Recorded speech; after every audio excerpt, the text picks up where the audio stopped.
Jemi sërish së bashku, nderuar miq, për pjesën e tretë të emisionit. Siç ju thash, kam ndërruar pjesërisht panelin, I bashkohet studios time aktivisti Andrea Bregu. Mirëmbrëma Andrea. Mirëmbrëma, faleminderit për ftesën. Dhe jam dhe me avokat Altin Goxhejn. Andrea të kam ftu konkretisht sepse të kam parë një betejë që po e bën, me thënë drejtën, më duket sikur po përndiqesh.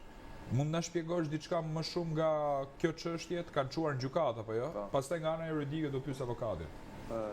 Kur më ka ftuar herën e fundit ta ulëm, pyetja e fundit që ka qenë ato të rriqesh, më ka thënë. Andrea, do të rriqesh apo jo nga këto që?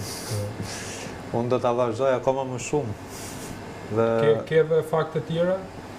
Ka fakte sa të duash, një mal me fakte. Do fokusohesh vetëm te kjo betejë, domethënë aktivizmin tonë. Kryesisht. Thash, jo vetëm që nuk do të rriqem, por edhe do vazhdoj të publikoj materiale të tjera.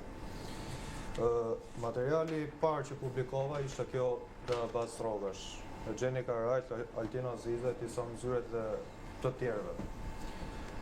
Vazhdova me publikim në dy organizatave të tjera, që janë Qendra Alianca Gjinore për Zhvillim dhe Rrjeti Fuqizimit të Gruas.